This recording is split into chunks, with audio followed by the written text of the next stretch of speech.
Okay.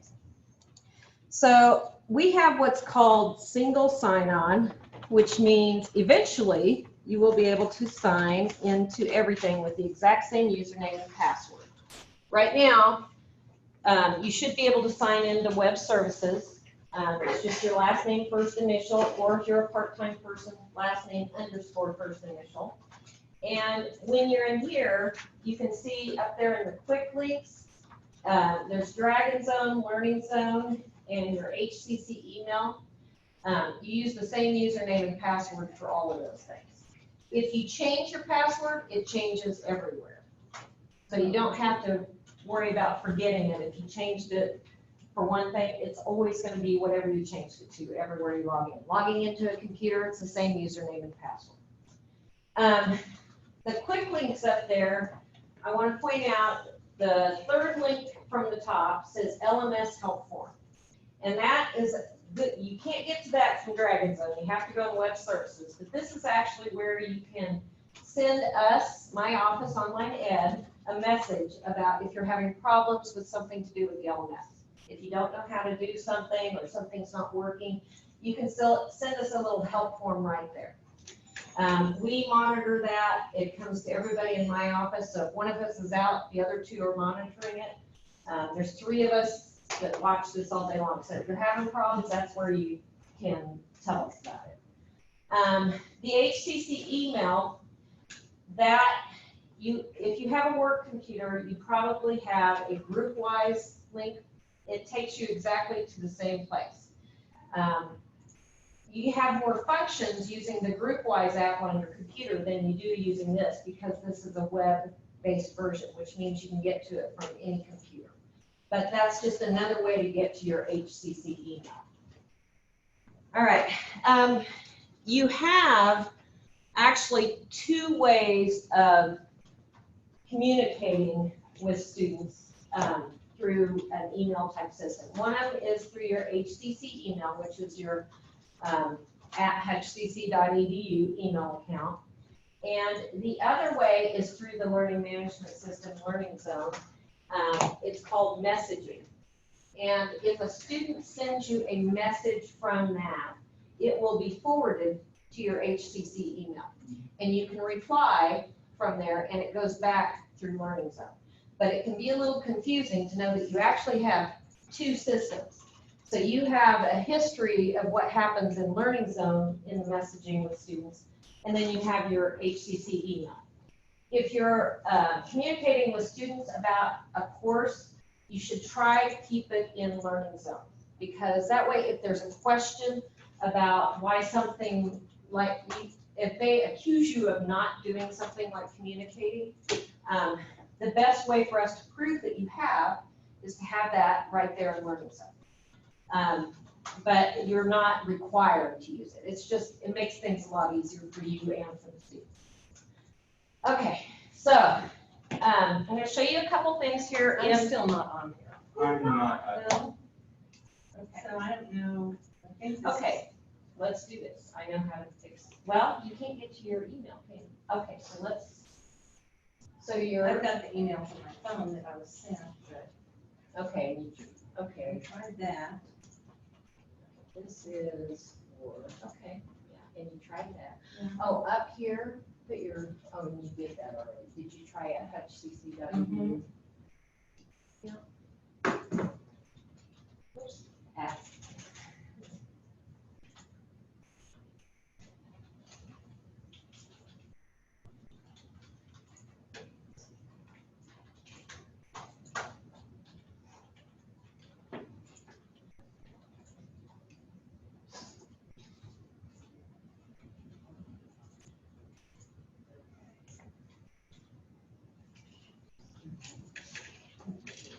Oh, it's on now.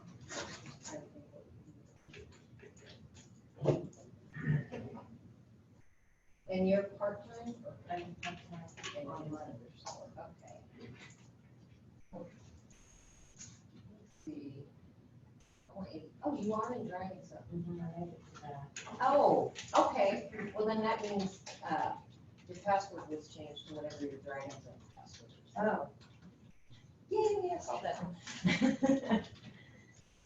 Do you want to change your password in DragonZone? That'd be great. Let's do that first. So you don't have to, you don't even have to, well, you have to use it one more time to change it. Okay. All right. Is there anybody else who wants to change their DragonZone password? You said if we change DragonZone, it will change all of it? Right.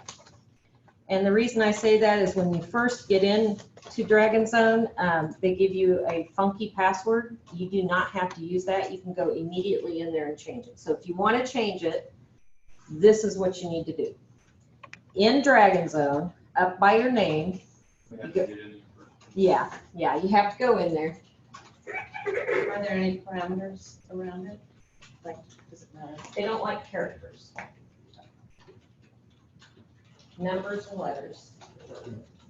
Something you can remember easily. And once you change it here, it'll change your login and your web services and everything. So under the web services, I use a different password. If you change it in DragonZone, it'll make it the same everywhere. So Learning Manager can get into that way too, same password. Okay. We have an awesome ITS department. I went to Emporia State University online and I had 5 different usernames and passwords for 5 different parts of the system. Different one for my LMS, different one for my, I didn't even know where I needed to go. So, but this is all centrally located and same username and password.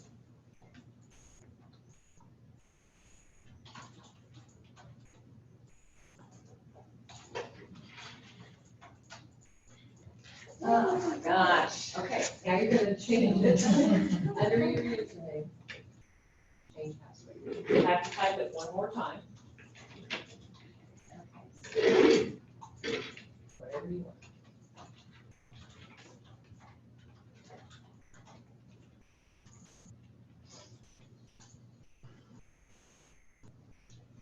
What you saying? Saying you're not doing it right.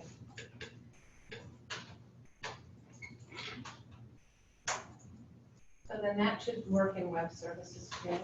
Yep. And that's what I need? Yes. Okay.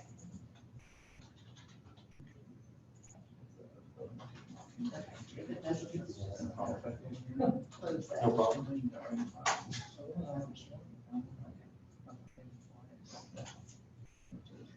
so this is the one, right? If we go back to web services and we get refresh, it's gonna ask us to read. No, you can stay there. The next time you log in, you'll use your new password. Says it's invalid,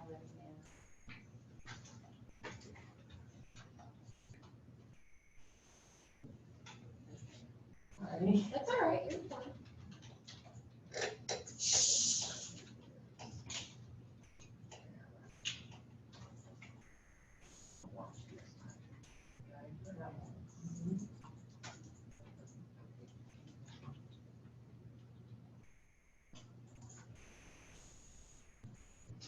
Let's not worry about that. Okay, I just watched. I know it'll work the next time you get in.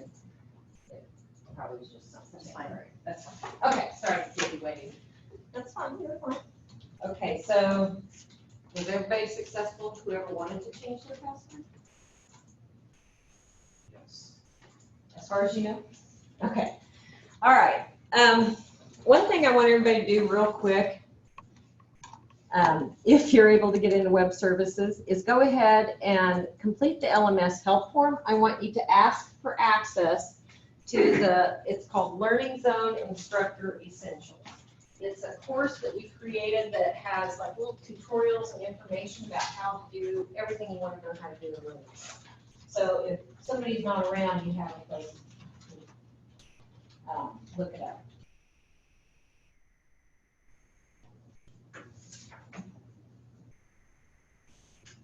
So it says course inception. Yeah, just put LearningZone Instructor Essentials, that's fine. Or something to that effect, something like we talked about, but teacher, course, I'll know, because you'll all Say know. that. Yeah. On the drop down. Yeah. The main thing is so I know, you know how to use the LearnZone content and help form, and I know who all was here. Except for you. One thing I want to tell you real quick about your courses, if you're teaching a course, you may notice it has this really long number, and I wanted to explain what all that meant. First of all, every course has a unique course ID. That's the BI, stands for Biology 101. So depending on what area it's in and you know, just what they need. So all biology courses are BI 101. The next three numbers are the section number. So our biology course, we may have 8 sections taught during the semester. And each one has to have a different number here. So we start with 001, 002, and so on. If it's online, we usually start with the 800s, not 801. It actually starts 816, 826, 836. So if you have a course that has this and then a 0 number, it's probably a face-to-face course. If you have it this way, it's probably an online course. The last 3 digits are the term numbers, and you may have seen that somewhere before, 163, 171S. Right, 2017 first semester. Spring is 2017 second semester, which is a little odd because it's 2018. And then summer is 2017 third semester, 173.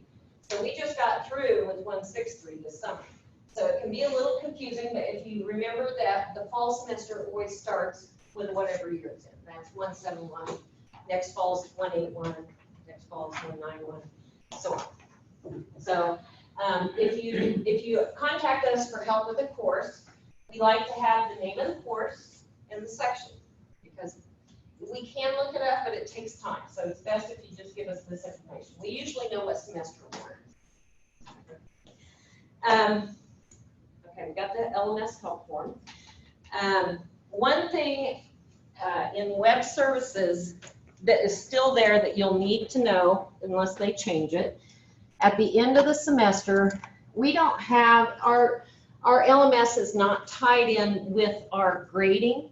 So at the end of the semester, in order to post grades to transcripts, you'll have to physically type them in. And you'll have to do that in web services, unless they change that over the DragonZone. If they do, we'll send that information out.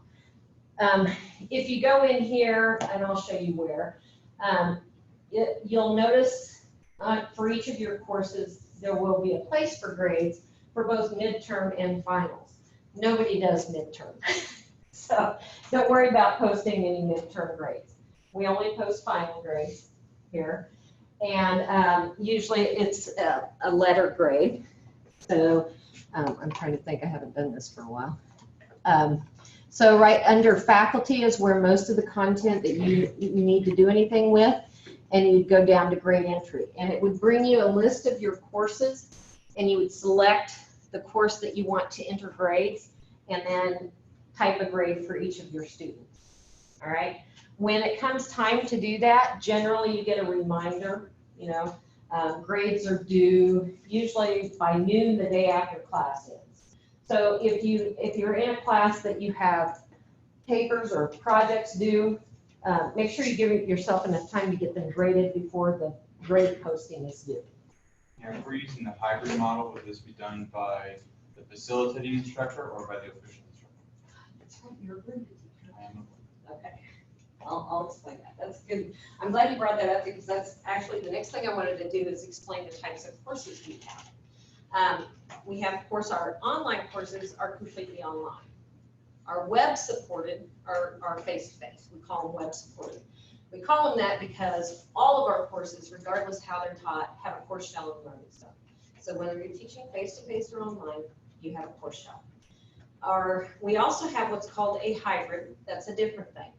That is a partially online, partially face-to-face, and usually it's a class that meets like 4 times during the semester. So most of the content's online, but they meet for a total of 16 hours. So 2/3 of it's online, 1/3 of it's face-to-face. We use the online course material to teach it, and they remove the parts that they cover during the face-to-face. The other kind is blended. Blended are our high school courses. And we're kind of transitioning how those are done. They used to be done a variety of ways. We're transitioning those to be more like an online course. So the online instructor basically does everything. They should be, if you have a blended course where there's an online instructor where you're teaching, let's say Comp 1, and there's a lot of papers to grade, that online instructor is responsible for grading all the papers, doing everything.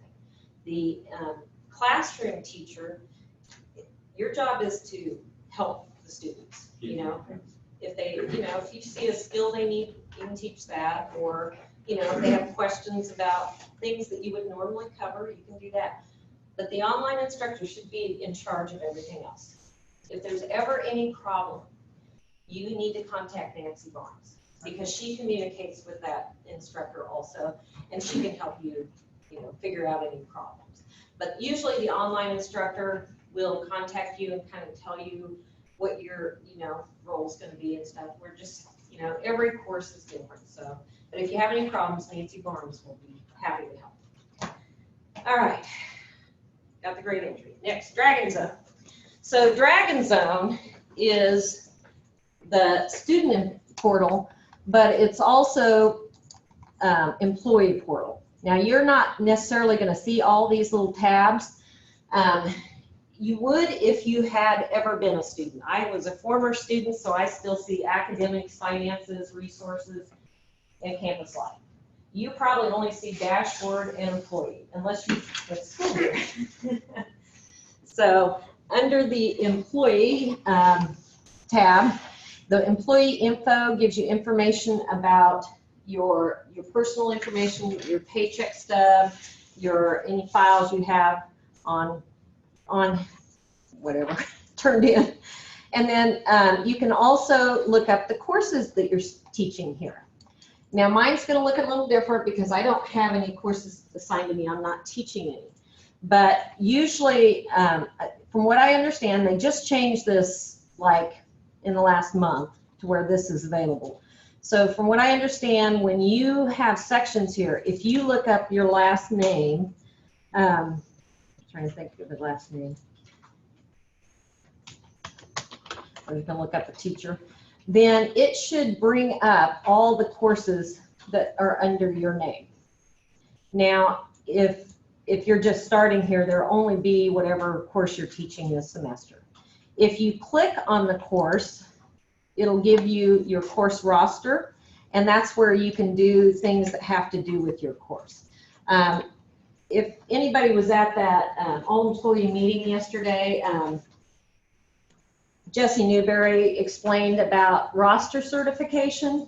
Usually, before students can get financial aid refunds, you know, whatever's left, the course has to have been, the roster has to have been certified.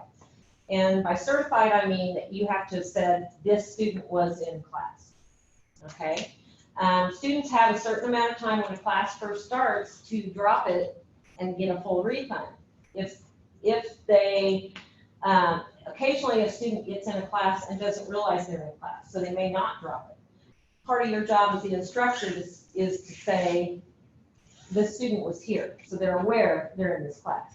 If you're teaching an online course, you need to make sure that they've been in the online course. So, and we send information out about how you check to see that they've been in there. But that roster certification basically says that student has been in your class. And you will get notification of when your certification is due.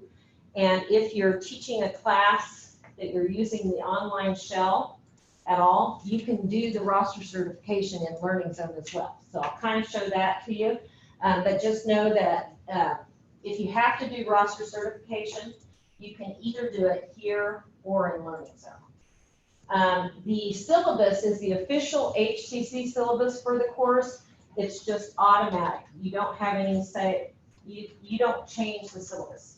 And you may, if you've taught other classes online before, you may know that a lot of people consider their syllabus, they add their own class rules and stuff. It's not like that here. The syllabus is the official information about the course. The instructor sheet gives you a place if you have extra information to add, you can add it there. The instructor sheet can also be edited in LearningZone, and I'll show you where that is, but I'm going to show you here as well. I can only go so far because I'm not an instructor, but if you go to your instructor sheet in here, if you're the instructor, you'll see a little edit button up here in the top right corner. If you hit the edit button, it's going to make it so you can change a certain amount of information. Some of it you can't change. You can't change the textbook that's used because that's the official textbook in the system. That's what students were notified to buy. You can't just decide, oh, I want them to get this textbook. So that's not editable. But like the course calendar, you'll have a text box there where you can put information about when things are due and all that. There are certain things that HCC requires from instructors, and one of those things is the course calendar in your instructor sheet, and the other thing is the grading scheme. So I'm glad I picked Bill. He's always on top of things. The grading scheme or methods of assessment. Let's see. Now he's got an actual grading information.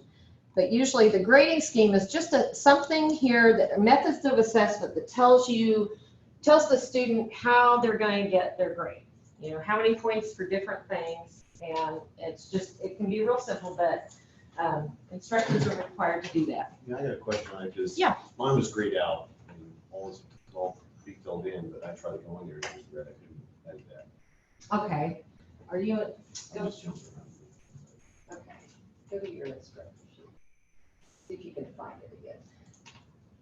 Well, it's not going to be in web services. Okay. The instructor sheet has to be in DragonZone or LearningZone.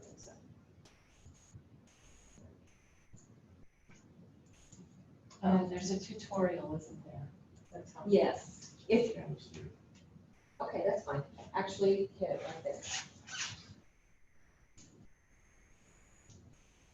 And right there.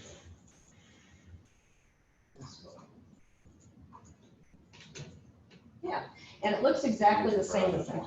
I'm sorry? I was wondering if Superhouse was using Oh, it could be. Okay. Anytime you're using our systems, they work best in Firefox or Chrome. Nothing works in Explorer or whatever that new one's called. I can't remember. If you're having problems, try Firefox or Chrome. All right. When you're in edit mode, there'll be a text box here, and to the top right corner, there's a little light bulb in the areas, in some areas, and that gives you a little tutorial. It's actually a pretty good little tutorial that explains how they want it. So especially the methods of assessment, it'll explain how to do that. I already did that. Okay, so I'm going to come back up here in DragonZone. To get back to the home page, you just go to the dashboard, My Zone. As I said, this is the student portal also, and so students see the exact same thing. So if you have students in your class and they're asking about how to get to the LMS, obviously it's a tile right there on their in DragonZone. So that's how they get to LearningZone. These two buttons right here, Google Drive and LearningZone, are permanent. They can't move them. They can't change them. So every student has those available to them.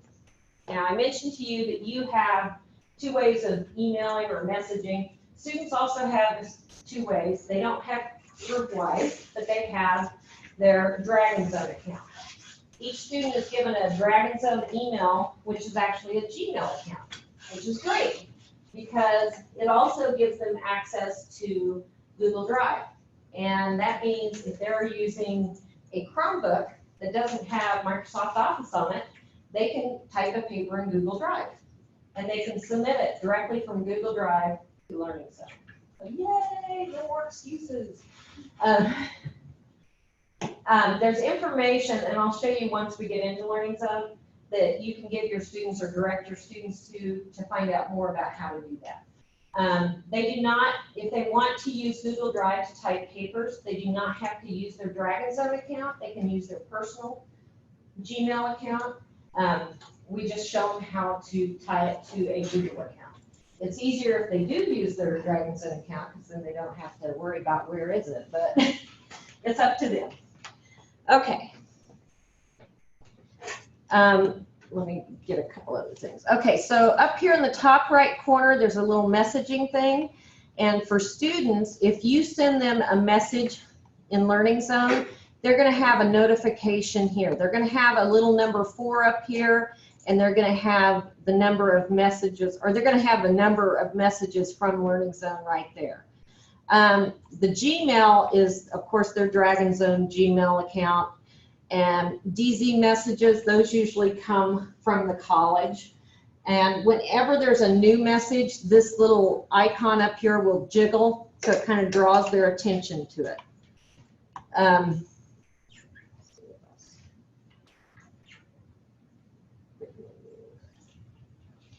Got that. Okay.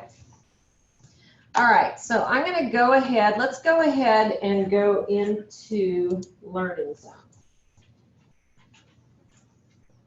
And some of you are already there, and that's fine. First of all, I want you to notice in the top right corner, the to-do list. That's very important because actually students have the same view when they log in, and that to-do list is their favorite part. You may not have anything on yours yet, but you will. What populates the to-do list is, for the instructor, is if a student has submitted an assignment. So if a student has turned in a paper or completed a quiz or done anything that you need to be aware of, you'll get a little link up there, and the number next to it will tell you how many students have submitted it. And you can go directly to that assignment, so you don't have to go in the course and go find it in the course and all that. You can go directly to that assignment that needs grading. The student's to-do list is populated by the due dates on the assignment. So this is more important in our online courses. All our online courses, of course, it's completely online, so every assignment has a due date. And so in that to-do list is the next week's assignments for all their classes. Now, the downside of that for students, or for us as instructors, is that students, rather than go into the course and read the instructions, they'll go directly to the assignment. You know, because really all they care about is getting those assignments done. So if you're teaching a class that isn't completely online, you may have to be aware of that. And if your students are confused about not seeing things, it may be because they're doing to-do list things and not going into the class. So you have to tell them, go into the course. In our online courses, we've kind of restricted it so that they can't just do the to-do list, at least not right away. We've set it so in an online course, they have to do a few things in the Get Started folder before they can do any assignments. So they have to look at the course schedule, complete the Introduce Yourself discussion, and complete the orientation quiz. Once they've done those 3 things, then they can do other things in the class. Now, we don't make it so they can't do anything ever. We just tie down the first 3 modules. So it's possible that they'll go on to the 4th module and do those assignments. So you just need to be aware that if a student contacts you and says, I can't open my chapter 1 quiz, you might have to tell them, well, you need to look at the course schedule. You need to do the orientation quiz, and you need to do the Introduce Yourself. Once you do those, you know, there's nothing, it's not rocket science. That's on the online class. Yeah, that's on the online. The hybrid courses, they're set up that way, but it's possible to remove those settings because you meet with those students face-to-face. So we don't do anything with the face-to-face classes, web supported, we just do it with the online. That brings up another thing is in our online courses, we, the department selects someone to create an online course. And they create that course for everybody that teaches it. So our Comp 1 course is created by someone selected by the department chair and goes through a process of developing, and they get paid and all that. But then everyone who teaches Comp 1 uses that same course shell, which is good and bad, you know.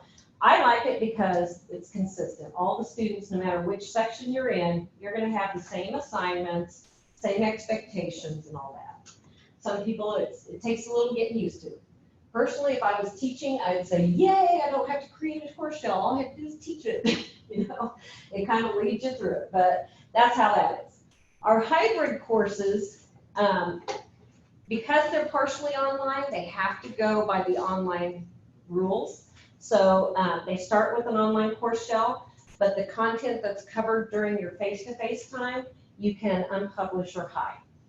And I'll explain more about that when we get into the course. But just know that there's some rules. The web supported or the blended, I'm sorry, is an online, so they go by the online rules. Web supported, you can teach whatever you want. Now, if we have the course content available, if we have, let's say, you're teaching a face-to-face biology and we have an online biology, you are welcome to use whatever content you want. Usually all our online courses, if there's a textbook, we get the publisher resources like the test banks and the PowerPoints, and that's a part of the development of that course. So if we have an online course of what you teach, we can usually get the test banks and the PowerPoints, or if you want the whole shell and just remove what you don't want, you can have that as well. So just keep that in mind. Psychology is one of those. If you know, we have that content, we have all the publisher content, we can just move it into your course shell. All right.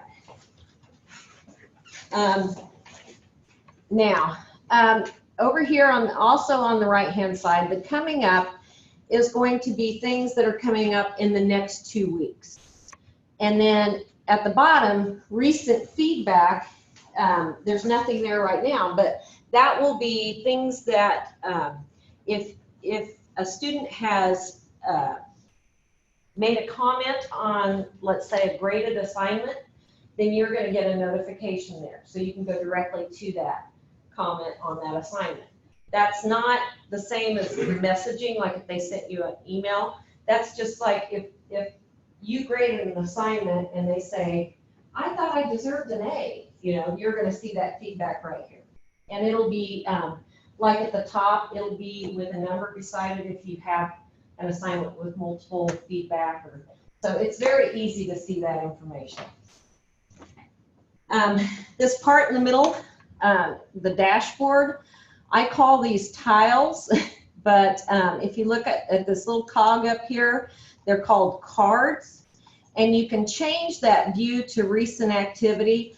Sometimes students have it this way. I'm not quite sure why. But it gives you the same information just in a different way. So there's 4 types of activities, and the 4th type is called files, and there's never any activity with files, so I'm not sure why that's even a part of this. But conversation messages is like the email of LearningZone. Assignment notifications are like submissions, same information you get over here. Discussions are when students participate in discussions. So if you see this little blue dot beside it, that means there's something that hasn't been graded. And if you click on that band beside anything that's not graded, there'll be that little blue dot. So you can go directly to that discussion and not have to go into the course and find the discussion that has the recent activity. So that's one way to look at things that need attention in your course. And the other way is in card view. You see these little icons at the bottom. Notice this one right here has the number 3. It does exactly the same thing. You can go to that discussion and find out which ones need attention. Sorry, I'll put that. So if we don't have that, nothing under recent activity? Yeah, you're not going to have anything right now because okay. you don't have any activity. Your students haven't been in there yet. Okay. And I have these ones that need attention because I ignore them. I don't really have to. Those aren't students of mine. Okay. You may not see all of your courses here on your dashboard.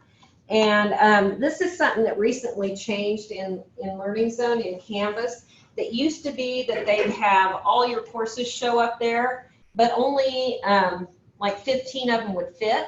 So if you had more than a few semesters, you wouldn't see all your courses, you'd just see the first 15. So they made it so that you can go in and select which ones you want to see, which is great. But they forgot to tell us, they changed another thing about it.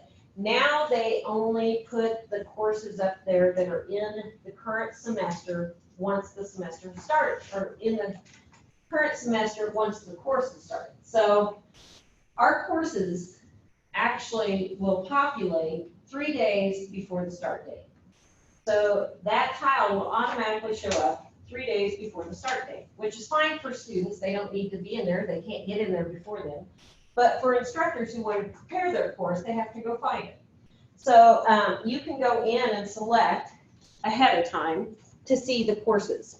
And all you have to do is, if you go over here to courses on the left and you go to all courses, you'll see a list of all your courses, and it'll have past enrollments, and you'll also see future enrollments. Future enrollments are ones that start this semester, so, or the following semester. All you have to do is select the star in front of it to have it be visible. I don't know why that's not letting me start. Okay, I'm gonna refresh. Okay, fine, I won't do it. You don't have to save anything. It'll automatically save once you click that star. And that tile will show up on your dashboard. You can personalize your tiles. Let's say you teach more than one section of the same course. If you teach 2 English 101s, but they're at different times, then you can change the name of it. You can just say English 8 a.m. Tuesday and English 12 p.m. Tuesday, or whatever. You see those little 3 dots in the top right-hand corner? If you click that, it opens up a box that gives you a place to type. You can also change the colors if you don't like your colors. If you teach at a high school, you can put them all your school colors. Yay! You're the only one that sees that. Your students don't see that. So, and actually your students can do the same thing. They can name theirs stupid math course, you know. You'll never know. Okay. So, next thing is, got the to-do list. One thing you may want to be aware of, and it's not something you necessarily have to change right away, but you do need to know it's a possibility, is if you go under your account in LearningZone and notifications, there you can set how you're notified about different things. And there's a lot of default settings that are just automatic. Of course, X means you're not notified at all. So if I change a due date, I don't get an email telling me I changed the due date. But you can choose to be notified on anything or be notified more or less often. The most important things are the discussions, if you use them. And of course, all submissions for submitting assignments. If you want to be notified when your students submit it. Now, if you have a lot of assignments, you probably don't want to be notified every single time, which would be that first check mark. The next option is to get a daily summary or reminder. So you get an email telling you 5 students submitted, or a weekly summary, or if you want to remove the notification altogether, you can. So that's completely up to you, but just know that's there. Those are really the main things, the submissions and the discussions. Up here at the top, you may notice mine has an additional email address and a push notification. That means that you can add your own personal email, or if you're at a high school, you can add your high school email and get notifications there rather than through your HCC email. So you don't miss it, especially as a high school teacher. You know, if you want to know when you got a message from a student, you're not necessarily going to check your HCC email as often as you would your this email. So you can, your conversation message, you want to make sure you add your school email here. Now to do that, you do that in settings. And right up here where it says plus email address, it also gives you an option to add a text or a cell phone number, so you can be text messaged when somebody sends you a conversation message. Okay, so in the settings. Mhm. So I click on edit settings first. Nope, just settings and top right corner, the added. And that also gives that SMS text message. And once you've added that email address or text message, then you can go back into notifications and add how you want notified.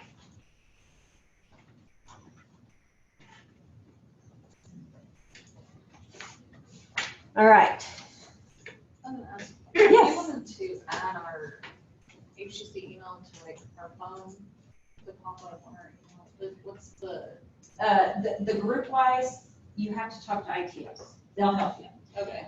Over in Lockman Hall, trying to think what the room number is. They just changed all the room numbers. The second door on the left, Yeah, if around you go the in, corner. if you go in, on this side of Lockman Hall, it's on that wall. Yeah, The glass. it's, Because, yeah, the room number. is it 114? It has, there's two doors right next to each other. They're both ITS. If you see the elevator, it's not the next door, but the next two doors. And I can't remember, there might be I've another. got the number here somewhere. She sent it to me. But Mo over there in ITS is awesome. And he'll set up your group wise. Now, I will tell you, initially when we went to Canvas, we adopted Canvas about 2 years ago. And we had some major problems the first 6 months we had it because students would message the instructor. That message would forward to their group wise or whatever email. The instructor would reply, but the student would never get the reply. And it took a long time to figure out for the instructor that the student wasn't getting their answer. And we had quite a few students say, my instructor never responds, and they were. Well, the problem wasn't because the instructor did anything wrong. There is something in certain cases that when the email is forwarded outside of LearningZone, that place strips the information it needs to get back. And now, I mean, they fixed a lot of those, but now, if you have your mail service on your phone, you can't reply. I mean, you can reply, but the student's not gonna get it, okay? If you're replying, if you want to reply from your phone, you have to go to LearningZone, okay? Or, well, just go to LearningZone, it's the easiest way. So if we would put our personal email in and as an extra email and do notifications, and then a student would respond to our personal email, are you saying that we Yeah. can't reply back? Sorry, it's the mail app on your phone that's the problem. Okay, Yes. so they can't reply. You I can't can- reply. You'll back. reply, but they won't respond. Gotcha. Okay. Okay. Yeah. So really to reply, it needs to be like this. Yes, Okay. or you can actually, good news, just found out, I went to a Canvas conference about a week and a half ago, and they told us all the latest and greatest, and the greatest is there is an instructor app that you can put on your phone now. And from that instructor app, you can reply. So you can get notification on your phone that you have a message, but you need to go into Canvas or into LearningZone to reply to that message. How do we get that out? If you go to your apps, it's it's all right, I don't know. It's either Canvas or Instructor. I think it might be Instructor, but if you look at Instructor,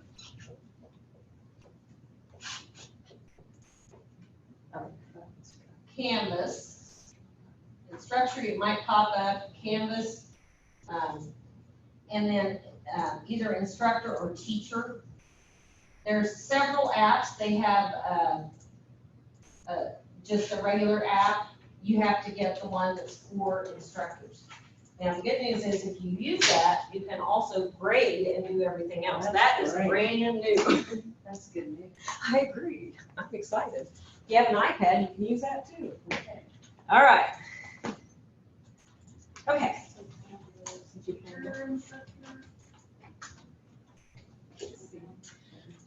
All right. I'm going to go back over here to get back to your dashboard in LearningZone.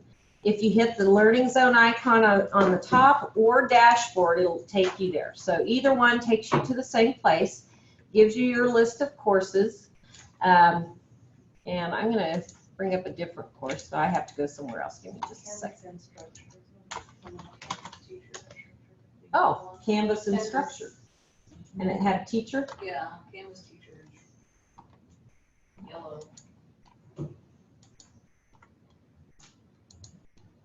All right, so I'm just showing you just a random course. Actually, let me see if the other one is better. Yeah, this is much better.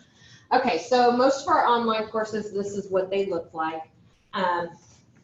If you teach up face-to-face, it may be empty or it may have a few things depending on what you've requested or done. But our online courses, we do a couple things. One of them is we clean up this navigation. When you first get into a Canvas course shell, it has all these links available. And it can be a little confusing to students. So one of the things we do is hide a lot of those links. The other thing we do is we add a get started. And we actually do have a get started for our web supported, which doesn't have all this extra stuff that you don't need. It has the get started for the web supported, has the LearningZone student orientation and the syllabus, a link to the syllabus for the official syllabus, and it cleans up the navigation. Now, if you want that in your course shell, all you have to do, I think I already put it in all yours, Bobby. Yeah, actually, I can tell you, I just saw that email. Yeah. Just figuring that stuff out. I just figured, So sorry, I just haven't got back figured to you wanted it all. Oh, yes, all of it. I can get Okay. rid of what I don't need. So, but if you want the get started for web supported in your web supported course, just fill out the LMS help link and ask us. We're more than happy to put it in there. We like having organization in our courses. This is, you may notice, if you've seen Canvas before, somewhere else, or taken a class, it can look differently in different places. All ours have a similar structure in that our home page is on the modules page. Now, you may have seen a course where the home page was like a page with pictures and links and real pretty. We don't do that for good reason.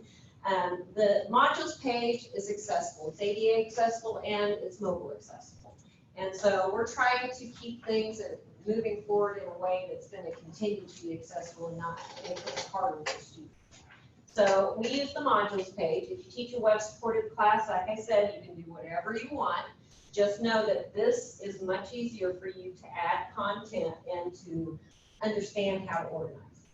Okay, so in an LMS course shell, you notice these links down the side. They have different things in there. Some of them are pretty obvious. If it has the little link there, that means it's a link to another web page or a website. So if you wanted to share a website with your students, then you could add a link in your course. If it has a page there, that is informational. So if you have instruction or direction you want to give your students just for them to read, you can type things on a page, create a page and type it, and I'll show you how to do that. If you have a little rocket ship, this is something that just recently changed. It used to be a little cue. It is a text. I don't know why it's a rocket ship, but that's something Canvas did. So anytime you see a little rocket ship, that's a text.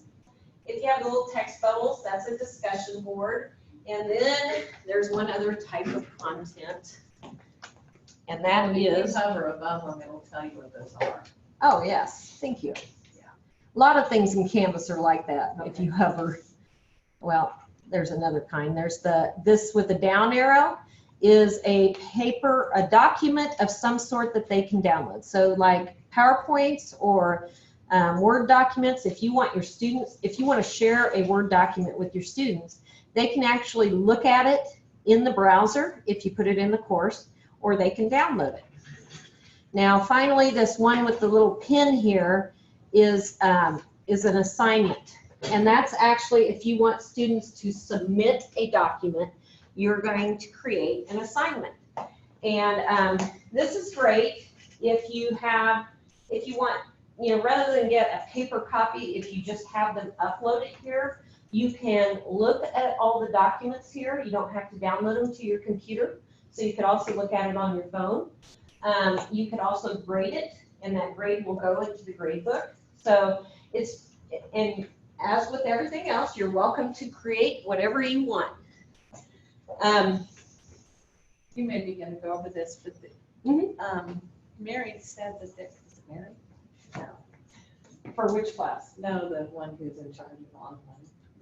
Nancy. Yeah, she said that there were, like for mine, movies and things we could.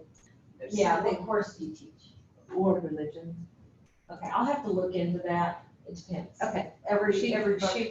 She showed a little Oh. module thing that you could click on, and they had all these options, so we can talk about that later. Yeah. She stepped on my business. Okay, No. she didn't tell me much. I know. She knows. Every now and then she's a little too helpful, but that's okay. Okay, so what you're asking about is movies. You can actually add YouTube movies, Vimeo movies, TED movies, and we have what we purchase is called Films on Demand, and that's probably what she's showing you. And that's something we purchased for the college, and they're educational videos. And they're actually pay some good money for them, and they have them in all different subject areas. So if you have a topic that you want a little video for and are having a hard time, you can look on Films on Demand. You can add these videos to any type of content. You can add it to a page, a discussion, a quiz, an assignment. A lot of instructors, especially in the face-to-face, might add it to a discussion and have students respond to it, almost like a Facebook post or something. But you can add it however you want. You can actually even add it just as a link. So I'm going to show you both ways. First of all, if you wanted to add a YouTube video as a link, the first thing is you need to be on the modules page because that's where you add links. You go to the module that you want to add it in. And one of the great things about modules is they're drag and drop, which means if you put it in the wrong module, you can drag it to the right one. So don't worry if you aren't sure where you want it. You can always move it. You can remove it, redo it. Okay, so you go to the module you want to add it to, and I'm going to add a YouTube video. So to add a YouTube video, if you under here where it says the type you're going to add, I'm going to add, it's an external tool. The YouTube videos and the Films on Demand are external. Once I do that, here in the list, they have Films on Demand, and they have Public Resources Video.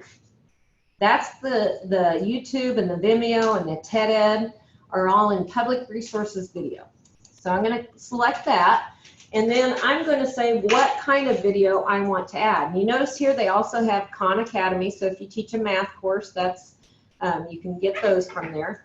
But I'm going to go to YouTube and search for a video about writing papers. Random. How to write a great research paper. So let's say I'm not sure which one I want, but I think this one looks good. You can preview it before deciding and just play it right here in the window. And if you don't like it, you just go back and you can preview another one. And if you decide this is the one you want, all you do is hit embed and make sure here you load in a new tab. That's going to make your life a little easier. Okay, and then you add the item. Whenever you add an item in a course, it's always going to be at the bottom, and it's always going to be unpublished. Now, I mentioned that if you're teaching a hybrid course, you may want to unpublish some things. Publish and unpublish is a very important thing to know. Your course cannot be seen by students unless it's published. As I said, the course opens 3 days before the official start date. So, well, it's actually, if your course opens Wednesday, then it starts Monday at midnight. It opens to students. And surprisingly, usually, Tuesday morning, we start getting phone calls. I don't see my class. They seem to know when their course is supposed to be available, even though it's not actually open. But So, and especially for online, our onlines usually open on a Monday, so it opens Friday at midnight. All weekend long, those students are fretting about not being able to see their online course and thinking maybe they didn't get enrolled. So just make sure your course is published and ready to go 3 days before it starts.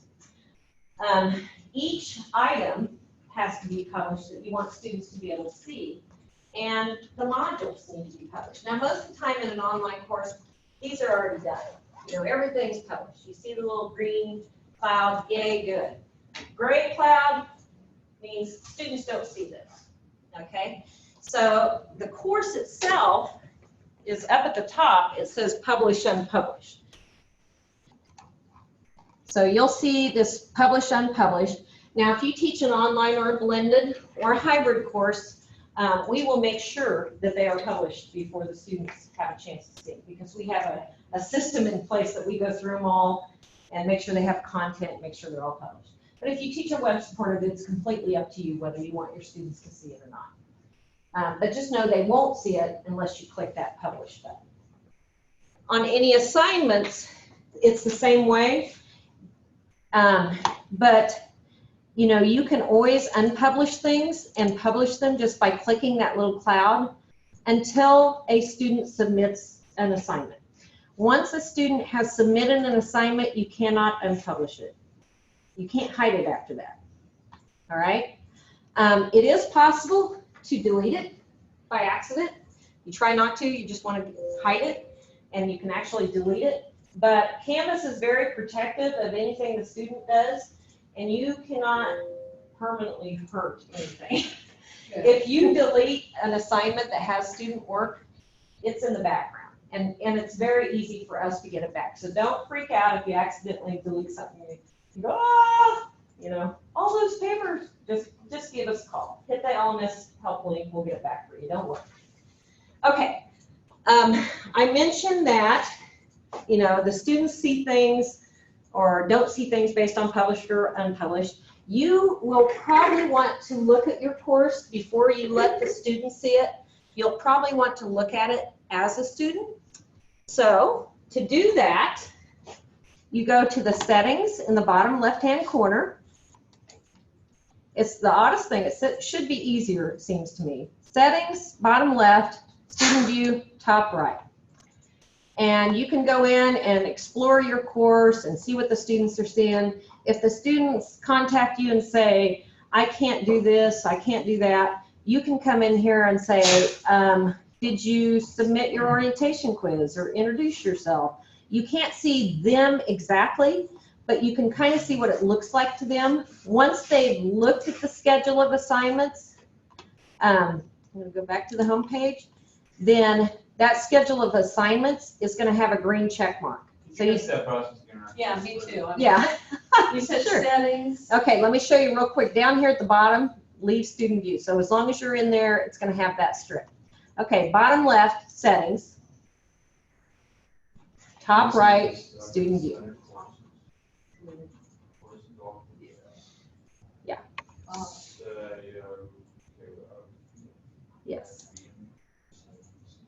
And then as long as you're in here, you'll see it just as a student. Notice that this module is locked because I haven't done the orientation quiz or the introduce yourself. So they're all grayed out then.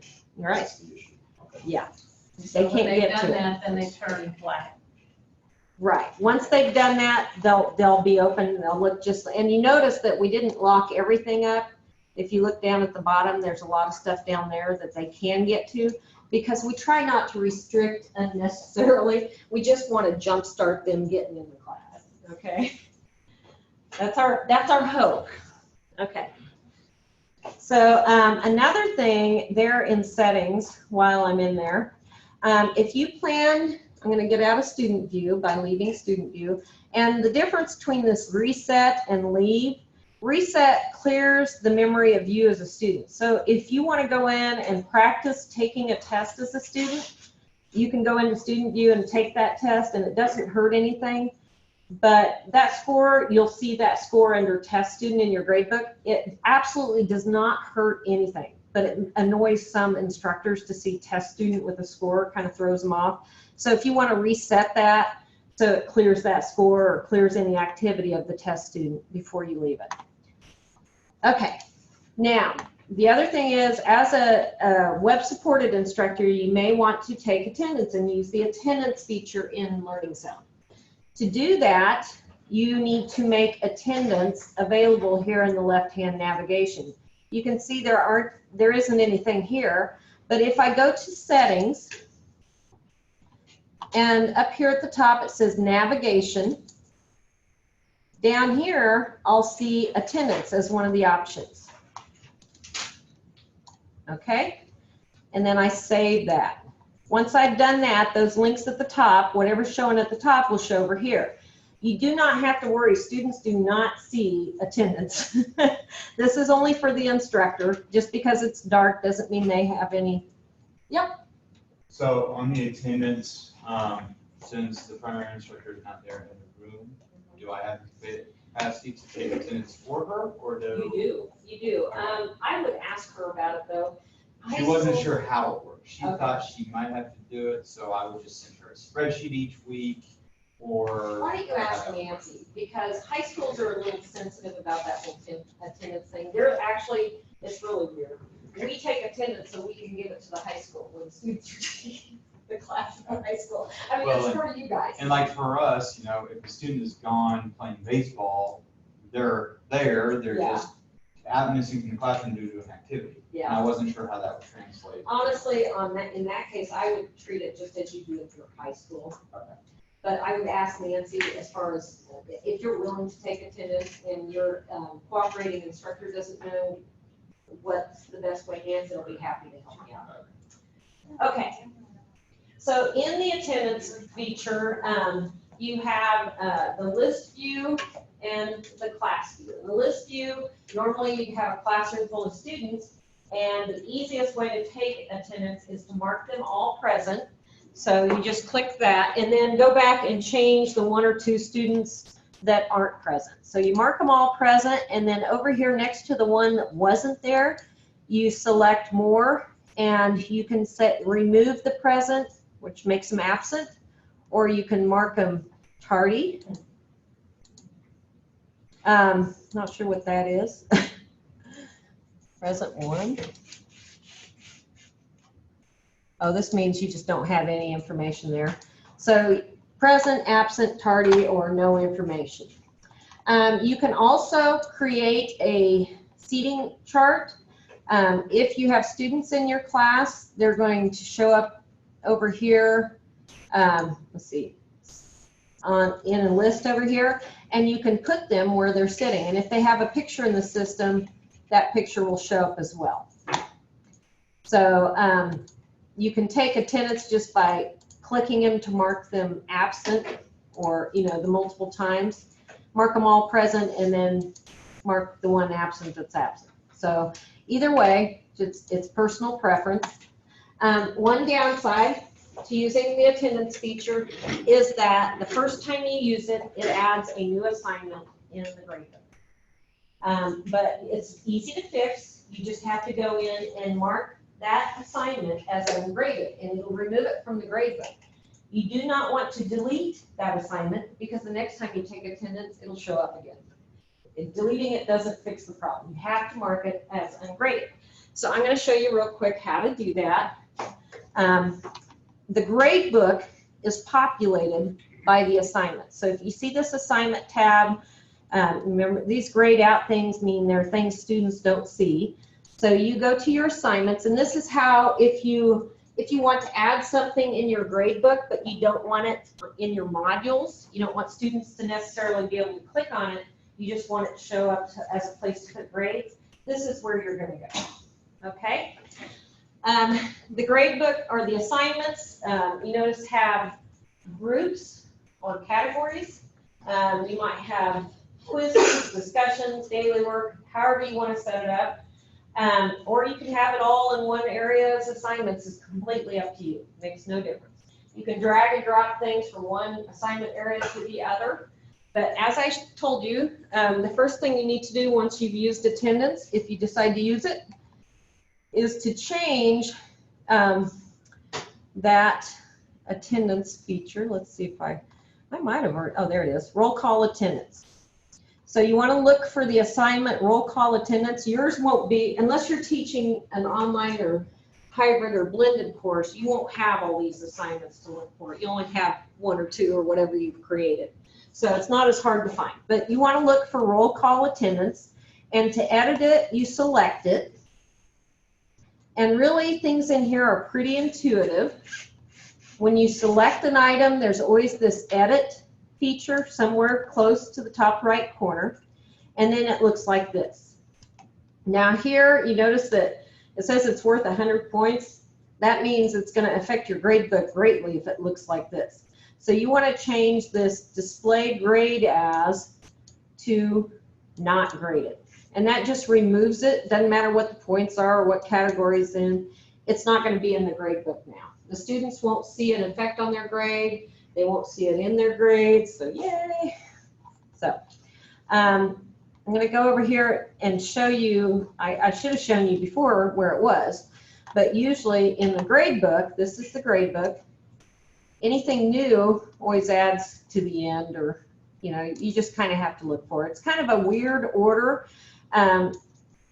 These things here are organized by how they're organized in your assignments, but they don't have them separated by group. So all your exams are going to be the first few columns, and your quizzes, and then your assignments, and then your discussions. So it can take a little getting used to. They're not in order of due date, but you can change the way they're visible to you by selecting this little cog and arrange by due date. So if you have due dates on your assignments and you like seeing things in the order that they come due, then you can change how it looks for you. That's not going to change how things look for students.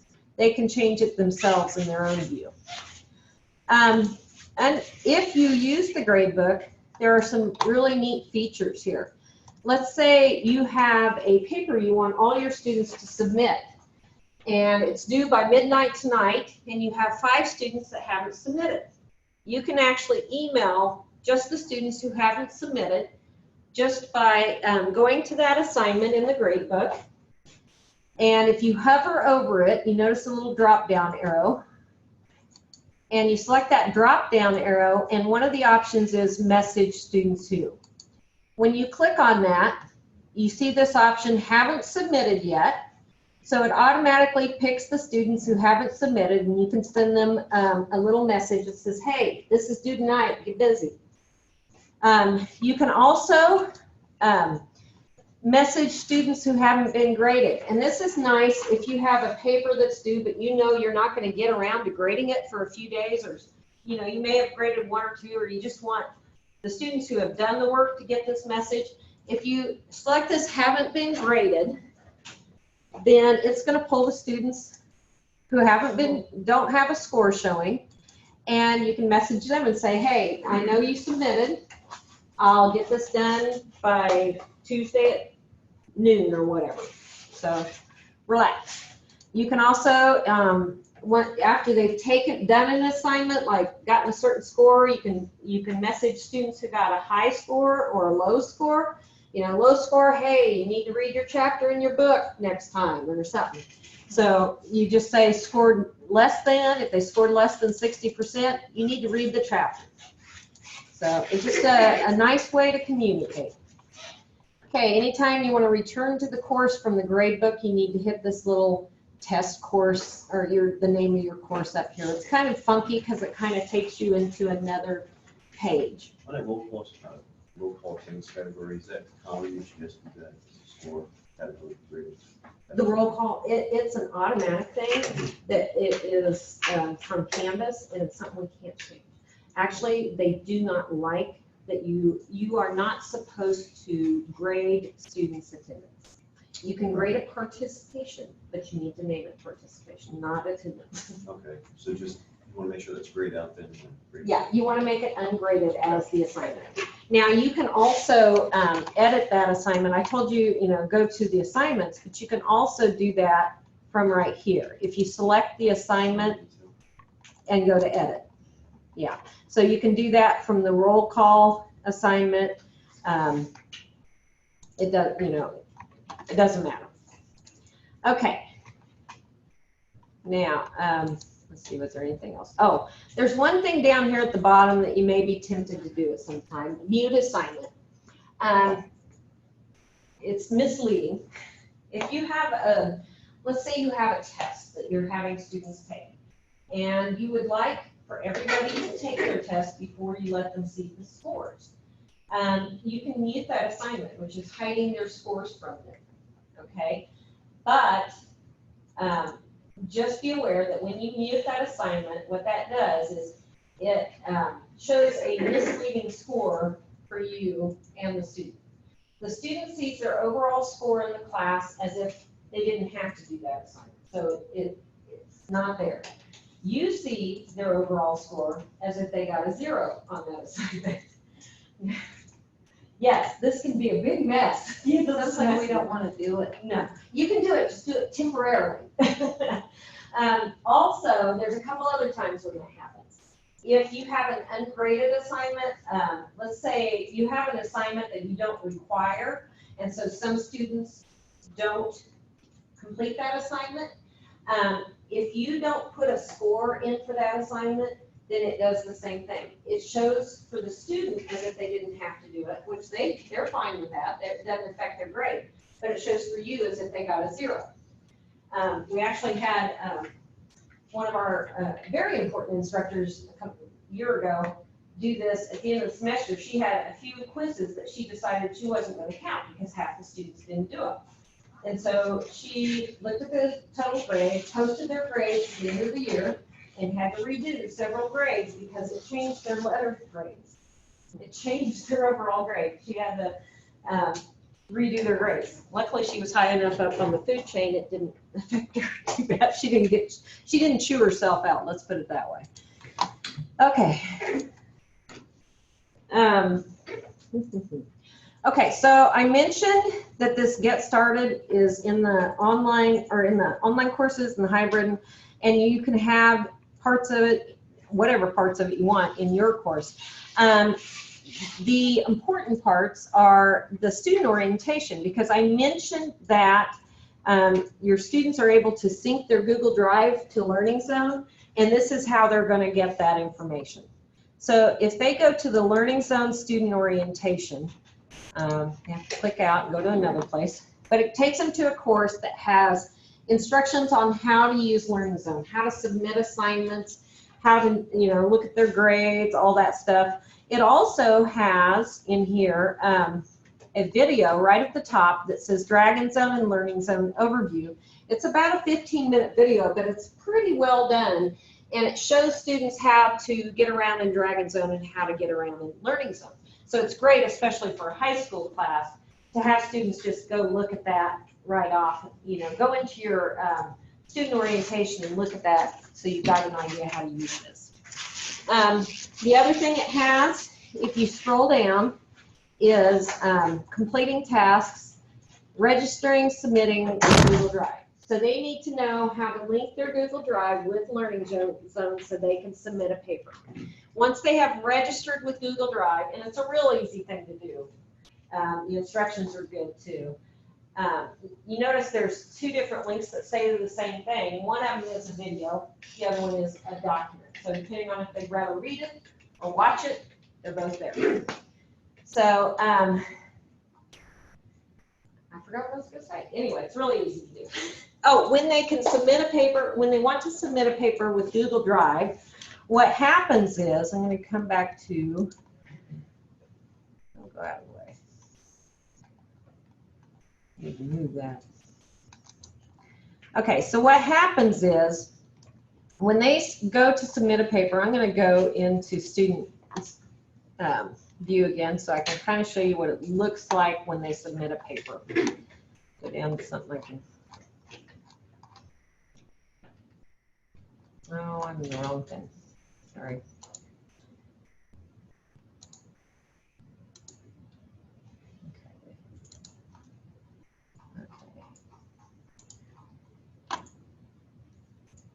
Okay, go back into student view. Okay, so when they want to submit a paper, Then they click on the assignment and they go to submit assignment and they choose a file, upload it and submit it, and it'll tell them they've been successful. If they are registered to Google Drive, then they will have another tab here that says Google Drive. They click on that tab and they can select one of their Google documents. So they don't have to have it on their computer. They can go directly from Google Drive to their LearningZone. Yeah, that will be the Hutch Google Drive account by default, correct? It'll be whatever they choose. Okay, so they can select which account is the active account. Especially high school, a lot of them have high High school school. schools, and they can use that. It makes no difference to us. Some students are used to using their own Google Drive, they can use that. And it seems like I'm the black sheep in all of this, but my math lab submissions, That's gonna be a little different. Do they actually submit anything to my math lab? she's saying that's how the assignments are done. Okay, No. well, I'll have to look at that with you because my math lab, a lot of times I thought was them doing the work there, not uploading it. Right. They can, apparently they can do the work and it will score it. And if they want to separately submit their work, like if they want me to scan their work and attach it, that's how she made it sound like it does. Okay. Like she'll have it graded, and then, but if she's like, well, if they want to try and earn partial credit, especially on a test, if they want to have you email me or attach See, that's the not work. that's not gonna be a part of my math lab. That's actually gonna be probably just through an email. And I'll kind of show you how that works, And the it's, messaging. and that I don't have that here. So I guess. You use the LearningZone messaging and that'll work. And I'll show you how it'll work.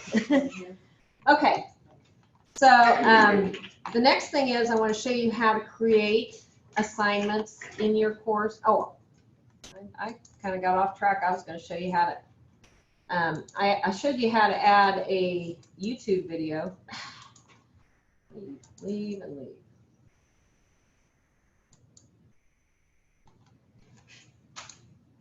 Okay, now I'm going to show you. If I can ever get out of here. There. Okay, now I'm going to show you. I showed you how to add a YouTube video link right here, and I told you about it being unpublished. For students to see, it needs to be published, and this is what it looks like to watch. You have to click on it, and it shows up full screen. So it's also something if you just want to find a video to use in your course during your class time, you can have it all ready for you in your course shelf. Another option is to create a page or a discussion board or an assignment to put a video in. And you do the same thing, you hit the plus button, but you have to create what you're going to put it on. So I'm going to put it on a page. The content type I want to add is a page, and I want a new page because it doesn't exist yet. And I'm going to say this is going to be YouTube video. So I've created a page, and now I need to put the video on it. Go down to it, and anything in LearningZone has this edit button. And whenever you see this text box with the toolbar on top, you can do the same thing. But you have, up here you have two colored buttons. One of them is Public Resources Video, which is where the YouTube is. The other one is Films on Demand. So let's say you want to find a Films on Demand. I click that little red F, and I want to find something on PSYCHOLOGY. I don't know if there's anything. Yeah, psychology. Okay, so there's all different kinds of psychology videos, positive psychology. I think that's what I want. So I'm going to look at it real quick to see if that's what I want, play it, and then I decide, yep, that's what I want. I embed it, and I save. And there's my video, and I can make it full screen and watch it in class, or just have it there for the students that missed the class, or have it there to enhance a subject that you're looking at. It's just kind of a nice feature to have. So that's what Nancy was mentioning when she talked about videos. The films on demand, they have them in all different subject areas. They have health, math, just all different kinds. So if you can't find anything on YouTube, look on films on demand. Okay, now, getting close to the end, I want to make sure I got everything. Oh, files uploaded, videos, check. Assignments. If you want to create an assignment, it's just like creating a page or discussion board. You're going to select that little plus on the module you want it in. And here, you want to make sure it has assignment, and you select new assignment. Now this is if you want to create an assignment. I'm just going to name it test that the students will have access to. If you just want it in the back, you don't have to do it from here. You can do it from the assignments page, and I'll show you that in just a second. So I just created this test assignment. Then you want to go in and edit it, or make the points and everything the way you want them. In an assignment, it's very intuitive. The first part tells you the points. This is the assignment group in the gradebook that you can put it in here, or you can drag and drop it from back there. Usually leave this as points. This is what's important. If you want them to upload a document, you need to have it say online. If you just want it as a place in the gradebook, then you can have it either as no submission or on paper. That way they don't have a place to upload a document. So let's say I want them to upload a document. I'm going to say this is online. And if you want to, let's say you want them all to type a paper or a Google Doc and upload it. You do not want them typing in a text box. Then you're going to hit File Uploads. The reasons you might prefer to just have file uploads rather than file uploads and text entry is that if you want to annotate or mark notes on a page, to say good job in this area or no, rework this, then you have to have it on a document. If you just want the information, like you want them to write their thoughts on the subject and you're not going to critique how they wrote, then you can have it as both. Okay? It looks the same to you, and it's easier for them if they can do both. But if you want to comment on that paper, you have to have it as a file upload and not a text entry. Okay, so I'm going to put file upload. You don't need to restrict the upload type because 99% of what they'll upload is visible to you, and that's all that really matters. If you restrict it and they have the wrong version of the Microsoft Office, they might not be able to upload. So just leave it unrestricted. Down here at the bottom, you see Assign To. Now this is one place to add the due date, and that's what populates on the to-do list. And you have available from and available until, and that's if you want to only allow them to submit during a window. Now if you don't care if they submit early or late, then don't put anything here. There doesn't have to be anything there. The due date does not restrict them. So if they submit past the due date, it's still going to allow them to submit. But what will happen when you see it in, and I'll show you this in a second, in SpeedGrader, it'll say this was submitted late. When you see it in the gradebook, with all those boxes, anything that's submitted late will be pink. So it's a visual of a late submission. It's your policy, whatever your policy is in your class, that you have to change the score if you think that's necessary. So you can't set it up so that it takes 10% off if it's submitted late. You have to say, let the students know ahead of time, this is going to be marked down if you submitted late, and I'm taking 10% off, and then you go in and change the score. Okay? All right. Now, that is one way to put a due date on assignment. I'm going to show you another way. But that's basically, this is how to create an assignment. Now, I'm going to go into a course that, that ran this summer so that I can show you a paper that was already submitted. So you as a teacher can see what it looks like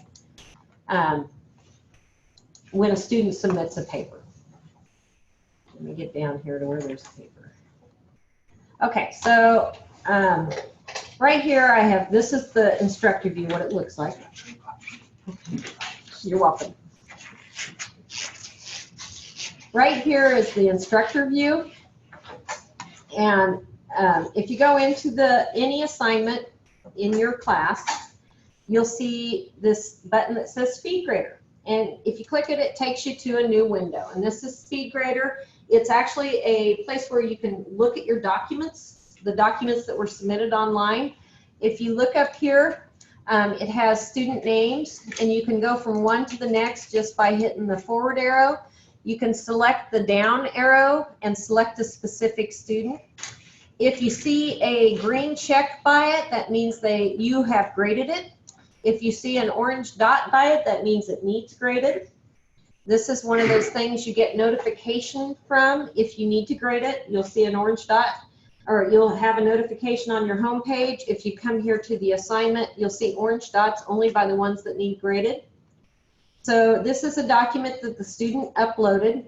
And if you as a teacher want to make a comment to that student, then you just hit the little text bubble. Let's say you want to say something about this little part right here. You can just write it there. Where was that text? Oh, up top. Yeah, the tools are right up here. I'm going to delete that so I don't mess anything up. Okay, you can draw on it and make a comment about that. Yeah, it's awesome. You can highlight things and then make a comment about that. You know, this paragraph should be blah, blah, blah. You can strike out unneeded words. You put the score right here, and it goes into the gradebook. And if you put a comment right here, the student gets the recent feedback notification. And it's attached to the assignment, so when they go back to look at their assignment or the grade, they'll see this feedback there as well. So you can say, nice job, next time, you know, make sure you check your APA. Are there grading rubrics embedded in there? According to the course, if the course has rubrics. Not all, there's actually very few courses that use rubrics a lot. We're trying to use them more, but we don't. So if you want to, you are, we have information about how you can use them, add them, and they actually have rubrics that you can add right here in your speed grader, and then just click on them and it automatically puts the score in. So it's awesome. So basically, I mean, your assessment then is to give the students a little bit of awareness of how your expectations of their assignments and their ending feedback. Right, right. So you don't have complaints. Yes. Why grading in a certain way. Right. It's always good if they're not getting 100% on something. It's always good to tell them why not. You know, especially the farther away from 100% it is. They need to know what they're doing wrong. Okay. So the other thing I wanted to show you is tests. Now, if you're teaching a face-to-face course, you may not have any tests in your course. But like I said, if we have that test or that course online, and we have test banks and you can create them, or we have already created tests that you can use, or you can create your own tests. If you have your own test questions, multiple choice that you want to use, and there's too many of them for you to put in yourself, you can send them to us and we'll put them in for you, and then you can create your test from that test bank. So I'm going to show you why you might want to use a test, because I'll show you what it looks like from the instructor view. Okay, so here's a test that students took, and if I go into that and go into Speed Grader, then I see this is a student's test. Tells me what all they got wrong on it, how many they got right, how many they got wrong. It automatically scores it. You can make a comment right there to them. You can adjust the points for each question, so you can always go back and give them points, additional points for a question if they talk you into it. You can go from question to question. If you want to look at everybody's question one, let's say you have 3 essay questions, you want to look at the first one for all of them, you can just go forward on that and it'll show you everybody's, so you can just kind of score them one at a time that way. You can get quiz statistics and all that. So if you want to, I'll get out of the way. If you want to create a test, let me show you how to do that real quick. In a course, just like you do anything else, if you want to add a test, you can add it from here. You can add it from more than one place, but this is one of the places. You select quiz. I'm going to say test. And I'm going to leave it in the exam room or exam category. And as I said, it always adds it to the bottom. So there it is. There's my test. You go in and edit it. When you edit a quiz, the first page is the quiz settings, like shuffle answers, if it's timed, if you're going to allow more than one attempt, how many points, who you want to assign to. The second tab is the questions. And here, if you want to add a question, a multiple choice, true, false, fill in the blank, essay, you just select new question, select the question type, and it's pretty intuitive. Okay? If you have a question bank in the back, if we put question banks, you just go to find questions, select the chapter or name of the chapter that you want the questions from, and then you can select all, or you can select just specific questions, and you say add questions. And it copies those questions from the test bank into the test, and you save it. If you decide later you don't like those questions, you can go in and delete just the questions you don't like, or all of them. You just, it's completely up to you. It's very flexible. Okay. What about the one where it's like fill in the blank? Mm-hmm. I noticed like on the orientation or advisor training stuff, you type in the answers wrong. Yeah. Even if you're typing the right answer, and I'm like, those are not wrong. You have a list of ones you set the grades on there. Oh. The fill in the blank, just like the essay, are just about have to be manually graded. So it's always going to count them wrong the first time. The only way that's different is if the instructor puts every possible way that student could have typed that word. Capital letter, misspellings, EE instead of EA. There's all these different combinations that you may or may not allow. And yeah, they accidentally put a space between the first and the second letter. It's wrong. It is possible to make it grading, but the instructor has to go through a lot of work, and it depends on the student whether it'll work or not. So what happens then is when the student or whoever grades that test, the instructor goes to grade that. First of all, the student's going to see that and they got it wrong. So you have to warn your students if there's any fill in the blank or any essay questions, they have to be graded. You're just going to have to wait until they're graded to see your final score. And when you'll get notification that needs grading. So when you go to that test, you're going to see in the speed grader, it's going to show as ungraded. And it'll have that orange dot by that student's name. So when you click on that student's name and you scroll down that test, you'll see a notification that says he's graded. Or you'll see it. It'll be very obvious. Even if it marks it wrong. Yeah. I mean, like, yeah, because it's grading it, but. Yeah. Okay. And when you do that, when you grade that, I showed you that on those test questions. Now I don't know if I can. Okay, I can still look at it. Okay, so when it shows you on those test questions, if it's a fill in the blank, I don't have it here. Yeah, there's fill in the blank. Nope, it's multiple choice. Okay, darn. See, this is what they should have done. They should have made it multiple choice. But you can always put the points right up here. And that's going to change the score in the grade book and right here. So that's what you do when you're doing fill in the blank or essay. You put the score right up here. Now, if you put the score in the grade book, let's say you say every student gets an extra 5 points because there's something wrong with that test, that's going to add those points at the bottom, which may not make any sense to you now, but once you do this once, you'll see it. It's going to add them right down here. So if you go through your grade book, yeah. If you go through your grade book and you say, I'm giving everybody an extra 5 points because there's that one question that they should have got, and it just counted them wrong. So you go through and add 5 points to everybody's score. It's gonna put 5 points down here, and that's fine. But if you want to change it, you have to overwrite, completely remove that and type 0. You can't just delete it because it'll go back and put it right back in. So if you have problems with your score, just if you end up having to change something in the gradebook, then let that in from here. Just make sure that it's doing it right. If you have any problems, just let us know, and we'll help you get it figured out. Can I have you go back to real quick on that YouTube? Do what? Sorry to jump back. Could No. you just show, I missed a step on here, putting YouTube in that Oh, sure. file.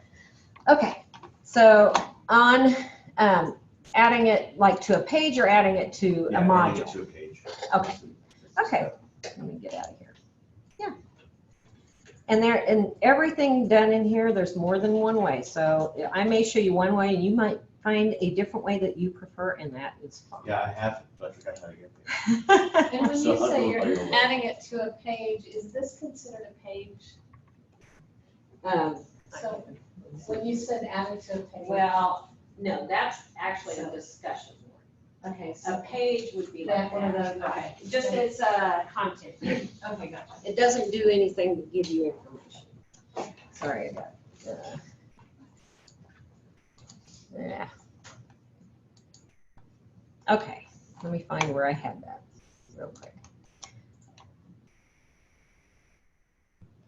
Might have to create it again.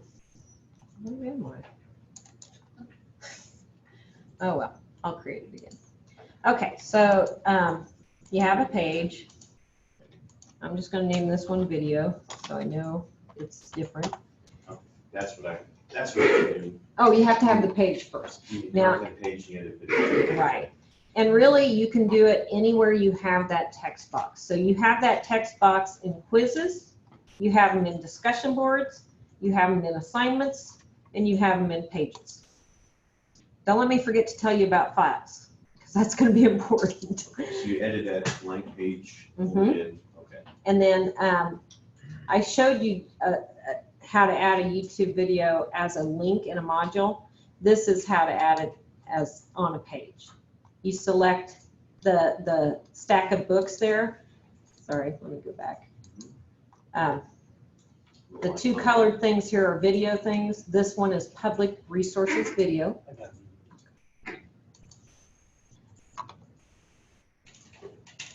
Okay, and then you select YouTube and then search. And then you can review it, and if you find the one you want, you just embed it and save. So can you not just type it in the text box? Sorry, two questions at one time. Sorry, go ahead. No, and then just add a drop to whatever, it's category, section, whatever you want. Right, and then you can just drag it where you want it. Okay. And if you remove it from there, you can add it again. It's still in the back end. I was just thinking, do you not just type the link? Actually, you text box. can, but I mentioned that we're trying to be more ADA compliant.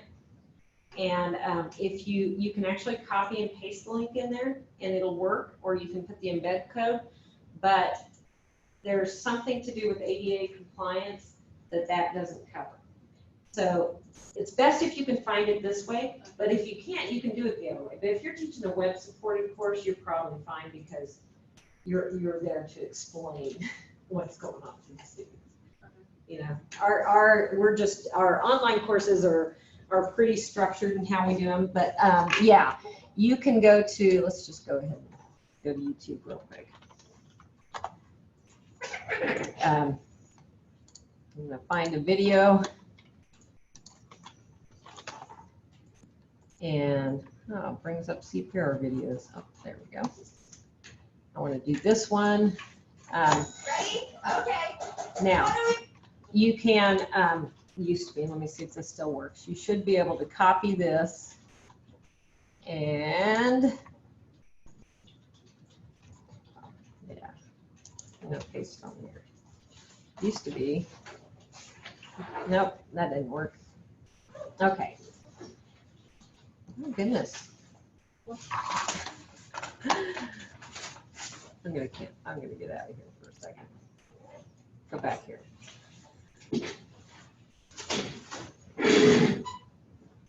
I'm going to send everybody more information on the stuff I didn't get to, so watch for an email. The stuff about adding files and documents, PowerPoints to your class, you'll probably want to know. There you go, thank you. You're welcome. All right.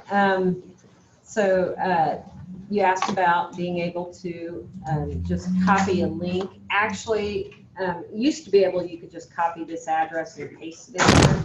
They've changed something, and I believe you can still do the embed code. So if you have, I think it's share.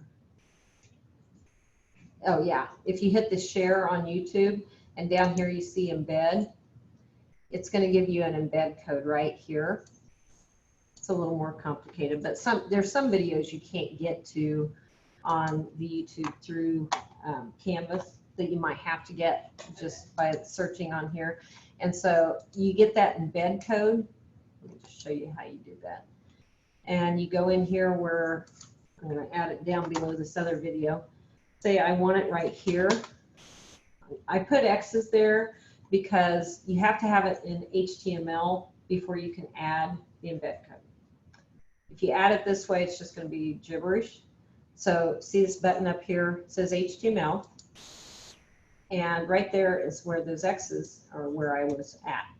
So you really can't tell where you're at unless you put something there that shows you.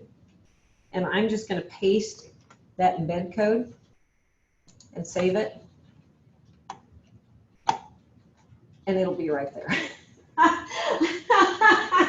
See, easy peasy. If you have problems, just contact us. We'll give you better instructions. It's kind of hard to really show you specifics. Okay. One thing I want to make sure everybody saw before you left is how to put files in your courses. You can add them here in a module, but it's better to put them in the files and then add them here so you know where they are. So in your course, one of the links here is files. And these are all the files in your course. And you probably, if you have a new course, you don't have any files in here. But it'll say your course name right up here. You can create folders for different things like PowerPoints, documents, whatever, weeks. You just, create a folder and name it whatever you want. And then if you want to put documents in it, you click on it to open it. Now I'm going to make this a little smaller so I can show you how easy it is to put a file in here. Sorry, I had one yesterday. Oh, but that was yesterday and I was logged in differently, so I'm going to have to create a file real quick. Give me just a second. Create file, save as desktop, save. Okay, so I just created that so I'd have something that I can drag and drop. So this is the one I just created. I want to put that in my class. Say it's a course schedule I want my students to see. All I have to do is drag it into either the file that I just created, or if I, sorry, get back to big screen, come back here, make it small again.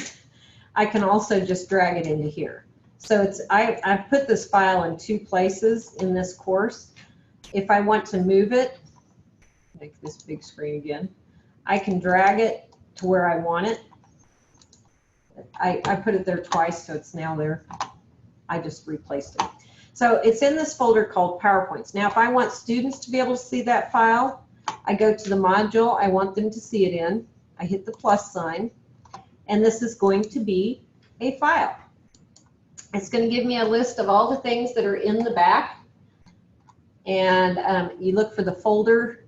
It's at a different level. So there it is. There it is, right there. PowerPoints. There's the file. And you can add multiple files at the same time. You just hold the control key down and select them. You notice it has the down arrow. Students can view it right here in the browser, or they can download it, or they can do both. So it's a great way to share documents that you want your students to be able to read that you already have. You can do the same with PowerPoints. You can do the same with pictures. I was just thinking, Bobby, you might want to know about movies. Actually, movies work the same way. You can put them in files and then share them there, but they have to be a small enough size. I always just, when I did it last semester, I would just send them links. So that, because I didn't ever try to. Well, that works. That works. Because I would do it as an announcement, like, this is something before class you should watch. Uh-huh. And I just send the link. Well, and you can also put the links in your course, you know. I showed you how to add quizzes and assignments and all that stuff, but you can actually add links to things the same way. You just hit that plus sign, and instead of assignment, external URL, just put the link there, and they can, that way, if a student misses, you can say, go look in the class, you know. I'm not gonna be responsible for making sure you're paying attention, so. Okay, the last thing at the very end, just making sure that, I know there's, you know, you guys all, this is a lot of information to take in. I'm really sorry, I have to be the one to force it into you. But I want you to know that, you know, that's where I work in online education. There's 5 of us. I'm an instructional designer, and there's 2 other instructional designers, Lisa and Derek, and our job is to support students and instructors in LearningZone. So if you have any problems, on the handout I gave you, there's a couple of ways to get a hold of us.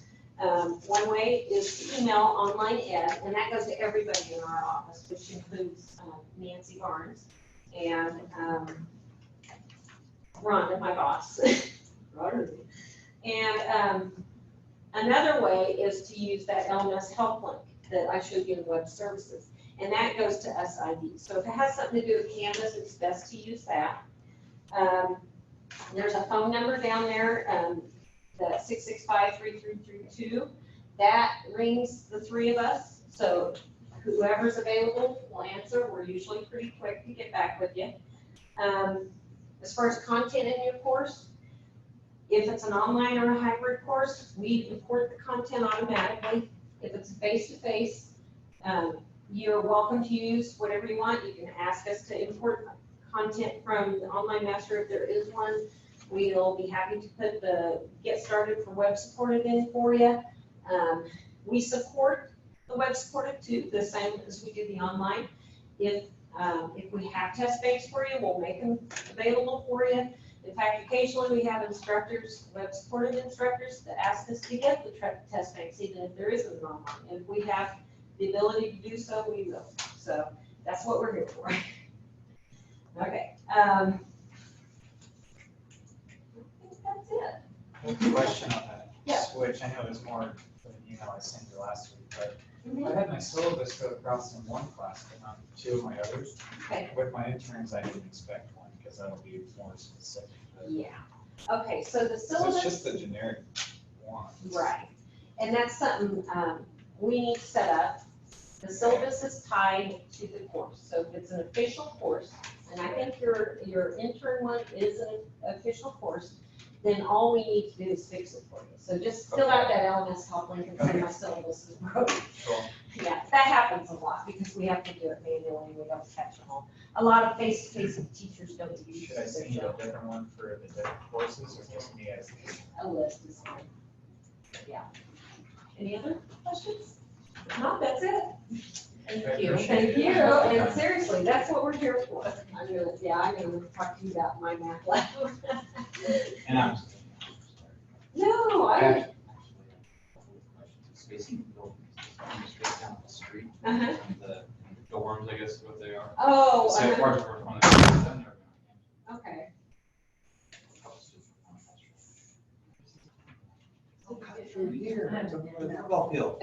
Did you? No, it's. Skirted right around the field. Oh, man. I was on campus at 1:10. Oh, you got here early and you still, well, you're on time still. Anyway, okay, Yeah. so, And you're from Kingdom. Well, my family's from Kingdom. My Okay. dad was And my- from- Yeah. But I'm sure you know some Hagmans. Oh, yes. I'm related to I Hagmans, just, who when are mine came up, all I got was Kansas Network. Okay. Okay. Judy and Daniel Hagman. Okay. Did you grow up there? Yeah. Okay. I've been teaching there for 13 years. Oh, okay. So that's. Okay. I was trying to think about one of my Aunt Judy's. And what username? The daycare there. For our DragonZone. I've heard the name. In fact, she might have even known from son once as a drop. Yeah, and her husband is from a family of 16 kids, so there's a lot. Yeah. So anyways, welcome to HCC. Thank you. I hope we didn't jump too bad, because I had to walk all that way, I'm sorry. I think the email, well, like you said, the email says 16. Yeah. That was there. So, sorry. Yeah, Because I think it's because they don't have my. So. yeah. I'm athletic. Okay. So what I decided on your, if your instructor is going to complete it, fill it all out. Right. Once she does So that, that's what I was asking. then I think what I said, I decided to say, see, I basically. But then what she was No, saying okay. was. no, you're an instructor, you've got whatever rights and verbs you have, you have instructor rights. Well, I meant as far as dealing with the mind map. Oh.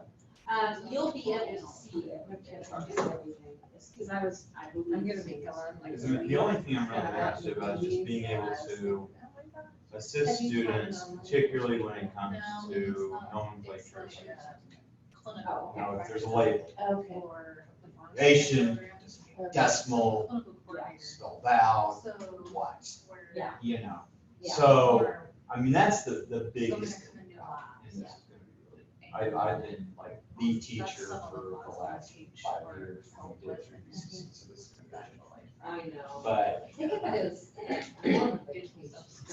Right. it's, So it's kind of different. it's not, Yeah, but and I'm they're like. I'm CDO and someone from that. Sure. I'm like, I could see. without seeing all the video, I'm like, this, I said, because math is, there's exceptions to exceptions. Yeah. You know, And that's what's great about this scenario, is we're there to explain that.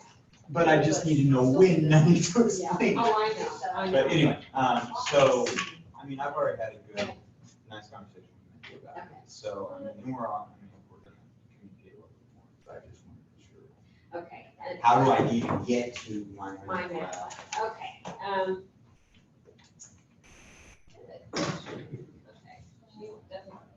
Let me look.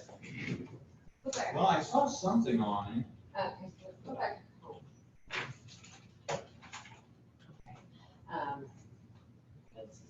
This isn't gonna be for the spring. Oh, that's good. So we have some time, because we're supposed to be revising the class. Okay, right. and some stuff, so. But. Click on that.